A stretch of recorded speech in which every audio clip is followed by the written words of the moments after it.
6 exercises to get started with Stoicism.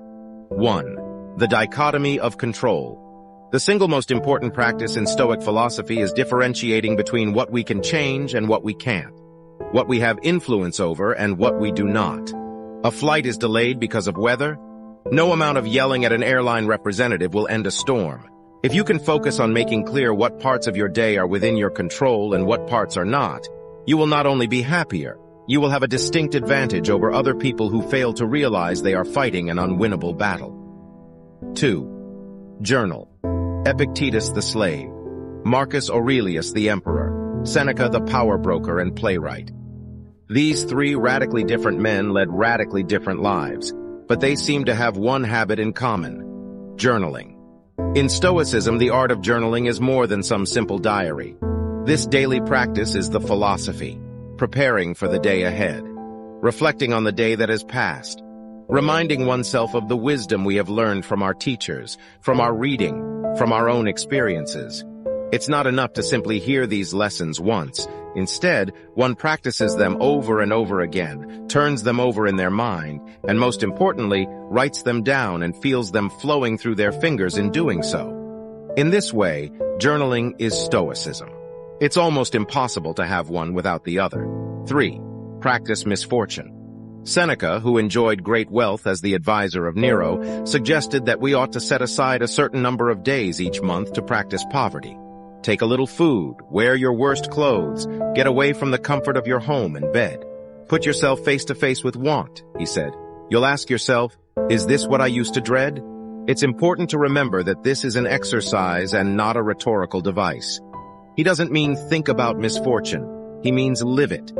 Comfort is the worst kind of slavery because you're always afraid that something or someone will take it away. But if you cannot just anticipate but practice misfortune, then chance loses its ability to disrupt your life. 4. Train perceptions. The Stoics had an exercise called turning the obstacle upside down. What they meant to do was make it impossible to not practice the art of philosophy. Because if you can properly turn a problem upside down, every bad becomes a new source of good. Suppose for a second that you are trying to help someone and they respond by being surly or unwilling to cooperate.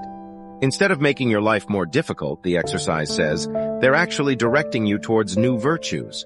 For example, patience or understanding.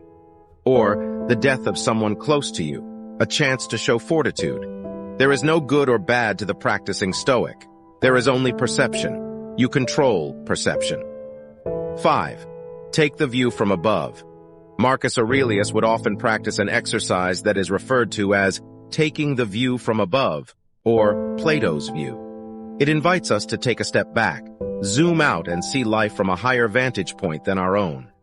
This exercise, envisioning all the millions and millions of people, all the armies, farms, weddings and divorces, births and deaths, prompts us to take perspective and remind us how small we are.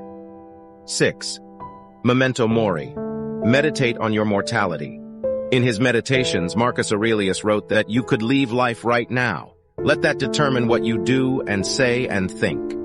That was a personal reminder to continue living a life of virtue now and not wait. Meditating on your mortality is only depressing if you miss the point. The Stoics find this thought invigorating and humbling. It is not surprising that one of Seneca's biographies is titled Dying Every Day. After all, it is Seneca who urged us to tell ourselves, you may not wake up tomorrow, when going to bed, and you may not sleep again, when waking up as reminders of our mortality. Use those reminders and meditate on them daily. Let them be the building blocks of living your life to the fullest and not wasting a second. Drop a 100 if you read this far. This shows you are part of the 0.01% who actually finish what they start. If you are serious about changing your life, then make sure to join our movement by leaving us a follow.